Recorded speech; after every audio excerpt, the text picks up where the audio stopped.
Hi everyone, कैसे हो सारे के सारे। तो मैथमेटिक्स में हमें लगता है कि हमारा कोई ना कोई टॉपिक वीक है। जैसे हमें सीक्वेंस एंड सीरीज नहीं समझ में आती, हमें ट्रिगोनोमेट्री नहीं समझ में आती, हमें फंक्शंस नहीं समझ में आते, हमें कैलकुलेशन नहीं समझ में आता, हमें डेरिवेशन नहीं समझ में आता, हमें डिफरेंशिएशन नहीं समझ में आता। तो पॉइंट क्या है?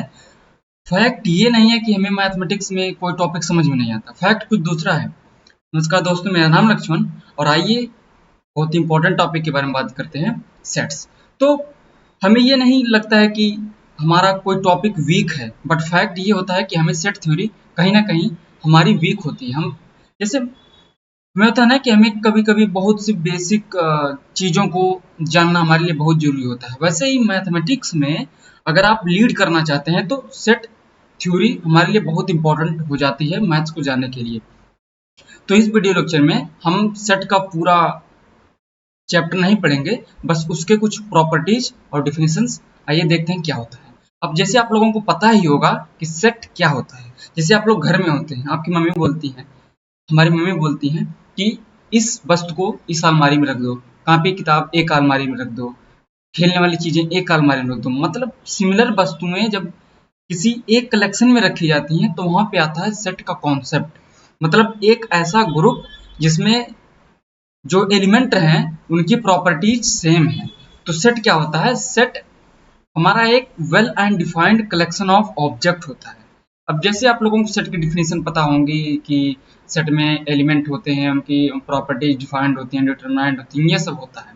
तो सेट हमारे लिए जरूरी क्यों होता है? सेट रिलेशन और फंक्शन को समझने में लिए बहुत जरूरी होता है, और सेट से हमें लॉजिकल और मैथमेटिकल ऑपरेशन समझ में आते हैं। तो आइए बात करते हैं types of sets. Type of set में सबसे पहले आता है एम्प्टी सेट।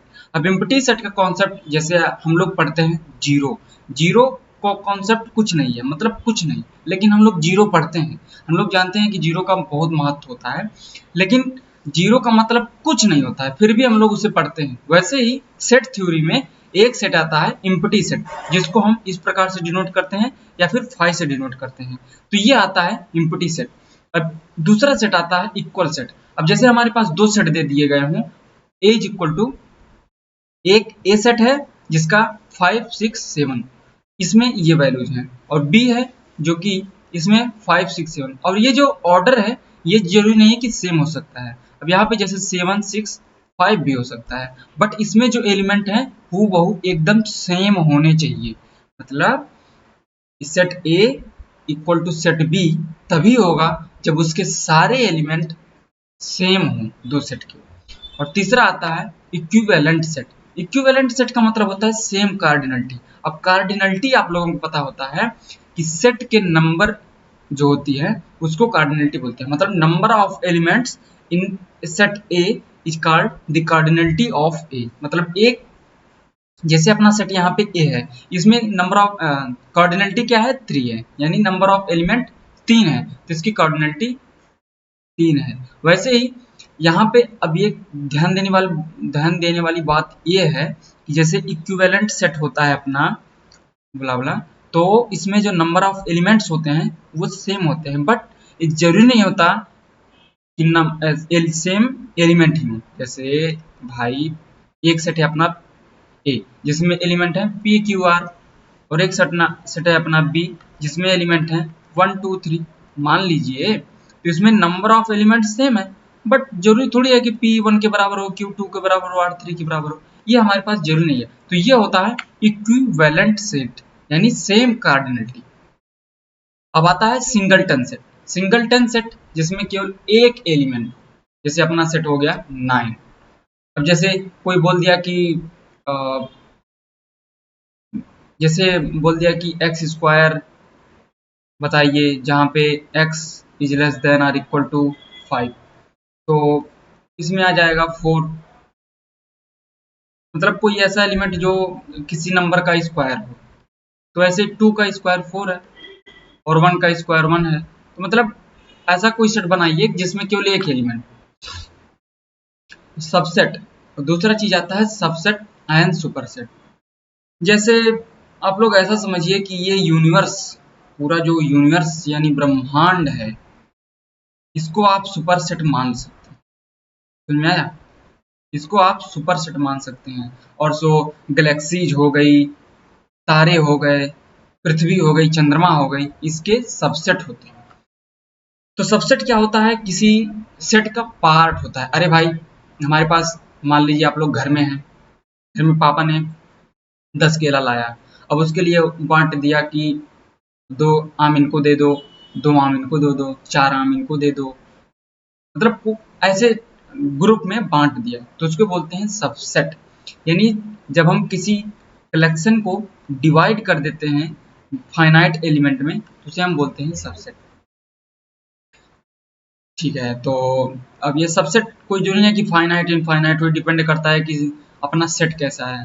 जो सेट का सबसेट होंगे वो भी इनफाइनाइट होंगे, अगर सेट इनफाइनाइट है तो ये होता है सबसेट। और सुपरसेट क्या होता है? Superset collection of all subsets. जैसे superset, a superset can be thought of as the parent set that least contains all the elements of this subset। मतलब ये एक सबसेट B है जिसमें 1 2 3, तो ये जो सुपरसेट होगा उसमें कम से कम जो B के एलिमेंट हैं 1 2 3, कोई ऐसा सुपरसेट बनाएंगे जिसमें ये सारे एलिमेंट आने ही चाहिए। मतलब इससे बड़ा भी हो सकता है लेकिन कम से कम इतने एलिमेंट आने चाहिए। तो ये आता है सबसेट और सुपरसेट का कॉन्सेप्ट। अब जैसे अपने पास सेट होता है C, set of all complex number, set of all real numbers. और Q आता है set of all rational number, Z of integers, Z positive integers. तो ये होता है सेट। आइए इसे एक फिगर से कुछ समझते हैं बढ़िया से। तो फिगर कहाँ से बनेगा भाई? फिगर यहाँ से आ जाते हैं, यहाँ से ये बनाते हैं डायग्राम बढ़िया सा कुछ ऐसे टाइप का, ठीक है। और इसको बना देते हैं यूनिवर्सल सेट, ठीक है, इसको बना देते हैं यूनिवर्सल सेट। और दूसरा है अपना क्या बोलते हैं, यहाँ पे एक गोला गोली बनाते हैं, क्या बोलते हैं इसको, बड़ा बढ़ा के बनाते हैं कि नहीं, ये यूनिवर्सल सेट। अब आप लोग जानते ही होंगे कि हर एक नंबर को हम कॉम्प्लेक्स नंबर से डिनोट कर सकते हैं। जैसे कोई भी नंबर हो x प्लस आयोटा y के फॉर्म में हम डिनोट कर सकते हैं, जहाँ पे x और y रियल नंबर होते हैं। अब ये आयोटा ही सारा गेम बिगड़ाता है।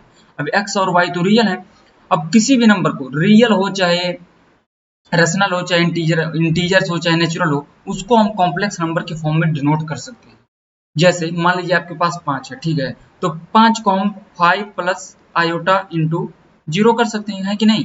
यहाँ पे जो कॉम्प्लेक्स पार्ट है y वो 0 है कि नहीं, 0 तो रियल नंबर है ना, तो यहाँ पे रियल पार्ट 5 है, तो इसको हम कॉम्प्लेक्स, तो यानी जो अपना यूनिवर्सल सेट है इसको हम एज ए कॉम्प्लेक्स नंबर समझ सकते हैं।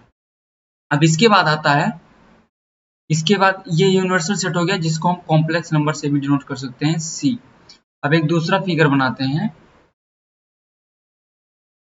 इसका कलर भी थोड़ा चेंज कर देते हैं, कलर यहाँ से चेंज हो जाता है तो यहाँ पे आ जाते हैं, इसको ऐसा बोल देते हैं, ओके, आप लोग समझ सकते हैं। ये भाई आजा, तो ये आ जाता है, उसके बाद बनता है कॉम्प्लेक्स नंबर बन गया, उसके बाद बनता है इस टाइप का कुछ, एक इसका सबसेट बनाते हैं, ये हो गया रियल और ये हो गया रेशनल। अब इसी के बाद आता है, रेशनल के बाद आता है नेचुरल, सॉरी, इसके बाद आता है होल, इसके बाद आता है नेचुरल नंबर। मतलब ऐसे आप समझ सकते हैं कि नेचुरल नंबर होल नंबर का सबसेट है, होल नंबर रेशनल नंबर का सबसेट है, रेशनल नंबर रियल नंबर का सबसेट है, रियल नंबर कॉम्प्लेक्स नंबर का सेट है। अभी तक हम लोग सबसे जो हमारी जहाँ तक पहुँच जाते हैं, जहाँ तक हमारी इमेजिनेशन जाती है वहाँ तक कॉम्प्लेक्स नंबर है। खैर इसको हम जानेंगे किसी फर्दर वीडियो में, हम बेसिक प्रॉपर्टीज के बारे में जानते हैं आइए इस वीडियो में। तो ये हो गया। और अब importance of set theory, set theory का इम्पोर्टेंस क्यों है? जैसे एक घर बनता है ना, नींव हमको नहीं दिखती, लेकिन घर बनाने के पहले नींव बनानी पड़ती है। तो ऐसे ही मैथ्स को हमको समझने के लिए सेट थ्योरी बिल्डअप करना पड़ता है। तो इसीलिए सेट थ्योरी हमारे लिए बहुत इंपॉर्टेंट होता है। तो सेट थ्योरी कहाँ कहाँ यूज होता है? रिलेशन और फंक्शन में। और फंक्शन भी कहीं ना कहीं हमारे लिए बहुत इंपॉर्टेंट होता है कैलकुलस समझने के लिए और सारी चीज़ें समझने के लिए। तो रिलेशन समझने के लिए हमें सेट थ्योरी का कॉन्सेप्ट डेवलप करना पड़ता है, फंक्शन डेवलप करना पड़ता है। ट्रिग्नोमेट्री समझने के लिए हमें सीक्वेंस एंड सीरीज में लिमिट्स एंड कंटिन्यूटी जो कि कैलकुलस का पार्ट है, प्रोबेबिलिटी जो कि बहुत इंपॉर्टेंट चैप्टर है, यहाँ पे आता है सेट थ्योरी का इंपॉर्टेंस। आइए आगे बढ़ते हैं। इतना आपको समझ में आ गया होगा, आई होप दैट। तो अब आता है रिलेशन और फंक्शन। तो रिलेशन क्या होता है? अब रिलेशन को समझने के लिए सबसे पहले आपको समझना पड़ेगा कार्टेजियन प्रोडक्ट। अब प्रोडक्ट जैसा हम लोग समझते हैं कि 2 × 2 = 4, राइट। बट यहाँ पे थोड़ा डिफरेंस है कि कार्टेजियन प्रोडक्ट क्या होता है। मान लीजिए आपके पास एक एलिमेंट है 1 2 3, एक कोई सबसेट है ए, एलिमेंट नहीं है, एलिमेंट ये होंगे 1 2 3, राइट।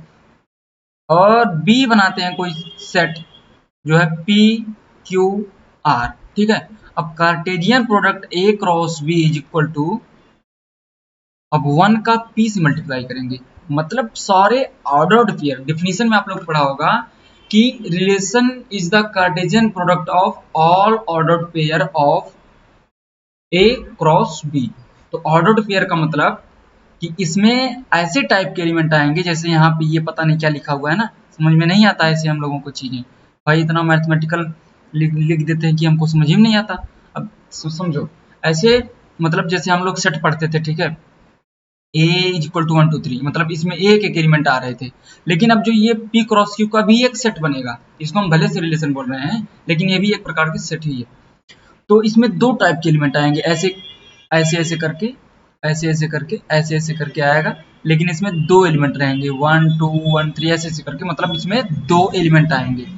तो आइए समझते हैं कि कैसा होगा। तो 1 का p से मतलब 1 p, राइट, 1 q और 1 r।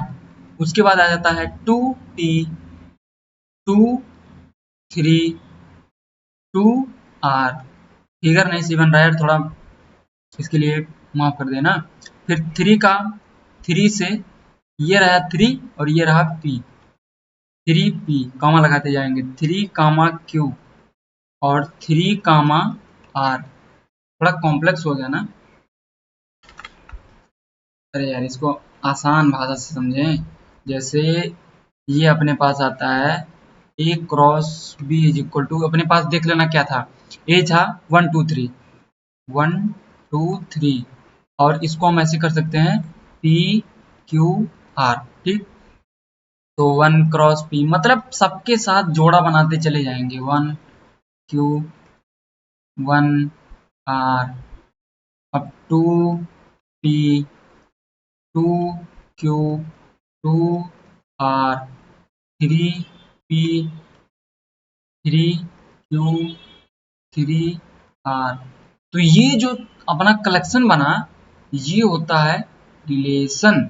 Relation is the Cartesian product of all ordered pairs, ठीक है, ये होता है रिलेशन। अब रिलेशन में भी कई सारी चीजें होती हैं। रिलेशन के बाद आता है फंक्शन। अब ये ना, जैसे रिलेशन का अपना ये डिफिनीशन होता है, relation is the p cross q, मतलब कार्टेजियन प्रोडक्ट। ये होता है कार्टेजियन प्रोडक्ट। जैसे p जो पहला एलिमेंट होता है वो पहले सेट से बिलोंग करता है, और जो q होता है वो दूसरे सेट से बिलोंग करता है। यहाँ पे ये जो ऑर्डर है यहाँ पे मैटर करता है। जैसे सेट में 3 2 1 पहले लिख दो या फिर आगे पीछे कर दो, मैटर नहीं करता सेट में। लेकिन अपना रिलेशन जो होता है उसमें ऑर्डर मैटर करता है। हम 1p को p1 नहीं लिख सकते, 1q को q1 नहीं लिख सकते, 2p को p, 2 नहीं लिख सकते। ये होता है। तो आज की वीडियो में बस इतना ही। मिलते हैं किसी फर्दर वीडियो में, तब तक के लिए आगे बढ़ते रहिए और पढ़ते रहिए। पहले पढ़िए तब आगे बढ़िए। और हाँ, कोई भी आपको टॉपिक ऐसा लगता है कि जिस पे हमको बनाना चाहिए वीडियो, फिर हमको कॉन्सेप्ट्स नहीं समझ में आ रहा है, कुछ भी डाउट्स है, तो कमेंट सेक्शन में जरूर बताइए। और वीडियो लाइक शेयर तो इतना कर ही सकते हो यार, चैनल सब्सक्राइब कर ही सकते हो। Thank you.